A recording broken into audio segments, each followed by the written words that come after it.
I have schizophrenia, and I truly believe that when my sister-in-law moved into our house, she started trying to drive me insane. She started whispering at me, and when I asked her what she said, she'd pretend to be worried and say nothing. My reason for thinking this is because the voices only occur around her. And prior to her moving in, I hadn't experienced anything like this in quite some time. It took months of her supposedly whispering around me before my first breakdown, during which I silently cried in bed, telling myself it's just her, and I'm not insane. But then, after a second breakdown, mere weeks after the first one, I told my wife, Emma. When I did, she looked worried at me, not because of the possibility her sister was doing this, but because of what she thought might be happening to me. She kept telling me that her sister would never do such a thing.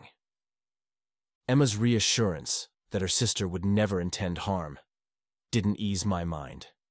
If anything, it put me more on edge. The whispers I heard when Lisa was nearby seemed too natural, too frequent to ignore. I watched her more closely, noting how she often muttered to herself when she thought no one was looking, and how she lingered in doorways, lost in thought. I started to pay more attention to the sounds in our home, trying to catch clear words or phrases from Lisa that would prove I wasn't imagining things. But the more I listened, the less I seemed to understand, hearing only bits that made no sense. Emma's frustration with me grew as she saw me becoming more withdrawn and obsessed with proving Lisa was whispering. Months passed, and even though I was taking my meds right and seeing my psychiatrist regularly, the whispers that I believed were coming from Lisa continued. My doctor had adjusted my medications several times in an effort to subdue what was diagnosed as auditory hallucinations, but no adjustment seemed to make a difference. Every tweak brought a flicker of hope that quickly faded as the murmurs continued. The more I heard, the more I studied Lisa's every action, every whisper, every subtle glance she made, I saw as a confirmation of her intent to weaken my mental health. I was certain she was whispering just low enough for me to hear, but without enough clarity for me to confront her directly. I felt Emma watch my condition worsen and could sense her growing concern. Initially, she dismissed my accusations as a symptom of my illness, trusting her sister completely. However, as my fixation on Lisa's supposed whispers intensified, so did the tension within our home. Emma found herself in a difficult position, torn between her loyalty to her sister and her commitment to support me. One evening, the situation escalated dramatically. While walking down the hallway, I heard it, a whisper, clearer than ever, unmistakably from Lisa. It was a simple, sinister murmur, just audible enough to catch. My heart pounded as I rounded the corner into the kitchen, where I found Lisa, a glass of water in her hand, seemingly oblivious to my presence. I was so over it at this point. I couldn't hold back any longer. I yelled at her. I told her to quit the charade and just admit it was her whispering to me. I then asked her why she was doing this and what she could possibly gain from it. She acted like she didn't know what I was talking about and began to cry. She cried and ran out of the house. I knew she was going to call Emma, and I panicked. Emma hates it when she gets calls while she's at work. I could only imagine how mad she would be when she found out about my confrontation with the whispers. Lisa didn't come back home until Emma pulled into the driveway. My heartbeat picked up at the thought of what Lisa could have told her. If she would lie about the whispers, what else could she lie about, I thought. Emma walked inside the house and told me how she was struggling to understand everything that was happening. I tried to give her my side of the story, and she said to let her finish. She went on to say that it breaks her heart to see me suffer. But it's also just as hard to hear such serious accusations against Lisa. As I tried to tell her the truth, she told me that she didn't want us to lose what we had over something that might be my illness, misleading us. Throughout this conversation, Lisa is behind her, crying and nodding her head in agreement. I couldn't believe how far she would take this lie. What was in it for her? I felt like this was all part of some sick, twisted game she was playing. I agreed, and left it at that. I felt that if I would say anything at the moment, it would come from a place of anger. and Emma wouldn't really hear me. I waited until the following day after I had calmed down to speak to Emma about Lisa. I tried to explain my side, to convey how the whispers were affecting me deeply. Emma listened, but ultimately decided that my issues were too complex for us to handle alone. She suggested that I needed more specialized help than what could be provided at home. The idea of being admitted to a psychiatric ward was jarring. It felt like a drastic step, but it also acknowledged the gravity of my mental state. The idea of being sent away from her to a hospital made me feel like she was giving up on me. I didn't want to go, and when I tried to tell her, we ended up having a big argument. We both felt strongly and couldn't agree, which just made things worse. Instead of continuing to argue, I decided to be quiet and think of another way to show her what was going on. I had a plan. If Emma could just notice some of the weird things Lisa was doing, maybe she would understand why I was so upset. Over the next few days, I paid close attention to Lisa whenever she was around. Lisa seemed normal most of the time, but sometimes she did small things that were strange, like talking quietly to herself, or stopping suddenly like she was listening to something no one else could hear. Whenever Lisa did something odd, I tried to make sure Emma was there to see it. I didn't say anything. I just hoped Emma would start to notice these things on her own. My goal wasn't to make Emma scared or to spy on Lisa, but just to help Emma see what was bothering me so much. Emma kept a close eye on Lisa, noticing more of the strange behaviors I had pointed out. Lisa's quiet muttering and sudden pauses became increasingly apparent. I could see Emma's initial skepticism begin to fade, and she started to believe that something unusual was indeed happening. Seeing this shift, I decided to take further action. I began recording Lisa's odd behavior on my phone. I captured moments that might prove she was whispering intentionally. Each time Lisa exhibited strange behavior, I discreetly recorded it. I collected several recordings showing her speaking quietly to herself, pausing mid-task as if listening to something, and moving her lips without making a sound. One evening, after a particularly stressful day, I went to the bathroom to wash the day off of me. The whispers had been persistent since I got home, and I needed a break. I set my phone on the bathroom counter, unintentionally leaving it recording as I tried to gather my thoughts. As I sat there, the whispers started again. My heart began to race. It felt like Lisa was right outside, whispering directly at me. I tried to focus on the sound to catch any clear words or phrases, but it was difficult to distinguish anything specific.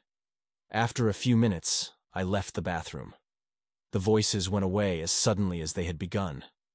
I picked up my phone, stopping the recording without thinking much of it. It wasn't until later, when I reviewed the video out of sheer desperation to find some proof, that I made a startling discovery.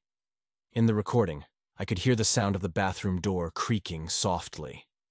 The noises started again, clearer this time, and unmistakably Lisa's voice. She was whispering just outside the bathroom door. My heart pounded as I listened. I played the recording again, making sure I wasn't imagining things. There was no doubt about it. Lisa was whispering to mess with me, and now I had proof. The realization hit me hard. I wasn't losing my mind. Someone was intentionally trying to make me think I was. Now that I had this new evidence, I felt like this was exactly what I needed to prove to Emma that I wasn't crazy, and finally get back on track with my psychiatrist. What I was experiencing was real. Lisa's whispers weren't figments of my imagination. I decided to get more evidence as the days progressed. Eventually, one evening when I gathered enough courage, I showed Emma the recordings. She watched closely, her expression changing from concern to shock as she saw the evidence. The videos showed Lisa muttering while cooking, stopping abruptly in conversations, and speaking softly to no one. Emma's face grew pale as she processed what she was seeing. I felt the tension between us ease as we now understood one another. We decided to confront Lisa with the evidence. The next evening, we asked Lisa to join us in the living room after dinner. Emma began the conversation gently, expressing concern for Lisa's well-being and mentioning that we had noticed some unusual behavior. Lisa looked anxious as I showed her the recordings. Her composure started to crack. Her hands began fidgeting, and her eyes were darting around the room, avoiding our gaze. After watching the recordings, Lisa finally broke down. When Emma had given her a moment to explain herself, her voice was barely a whisper. She admitted to whispering outside the bathroom door, in the kitchen, at dinner, and every other time. She acknowledged that she had been deliberately trying to mess with me. She looked ashamed. Emma pressed her for the reason behind her actions. She needed to understand why Lisa would do something so cruel. The urgency in Emma's voice grew as she demanded an explanation.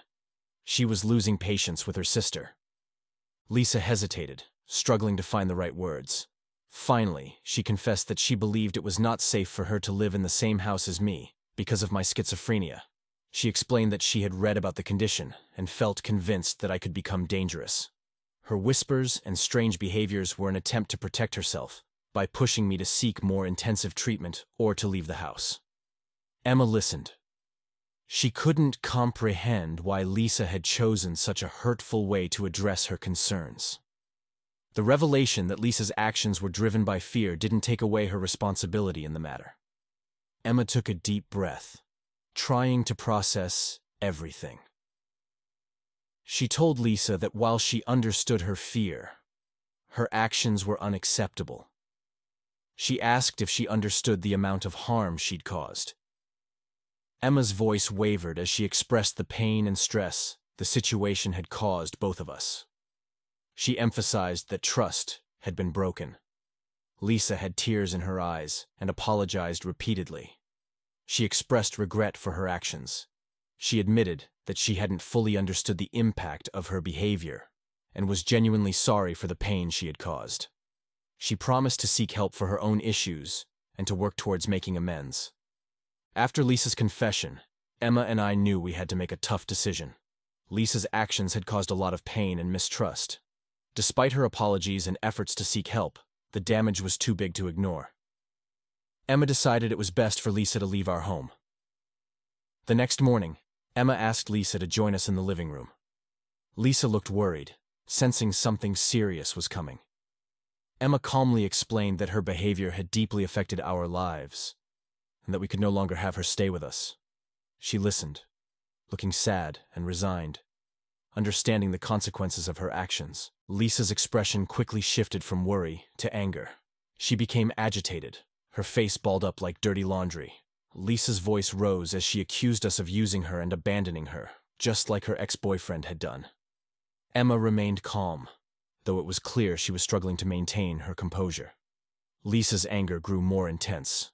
She insisted she had nowhere else to go, and that we were her only family. The tension in the room was obvious, each word sharpening the divide between us. I stood by, feeling a mix of emotions. I understood her fear and anger, but the trust had been too deeply broken. Emma, though clearly affected by Lisa's words, stood firm. She conveyed that this decision was about ensuring a safe and healthy environment for everyone.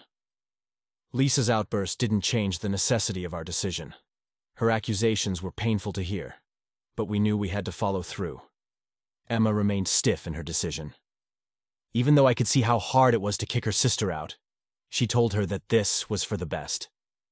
After the conversation, Lisa stormed off to pack her belongings. The atmosphere was tense, and the silence that followed her departure was heavy. Emma helped her sister pack, the process marked by awkward, strained silence. I stayed out of the way, feeling a mix of relief, guilt, and sadness.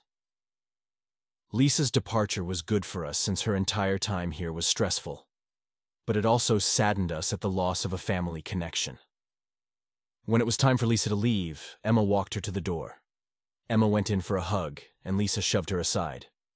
Lisa's anger still simmering beneath the surface. She turned to me, and her eyes looked like she wasn't done with me yet.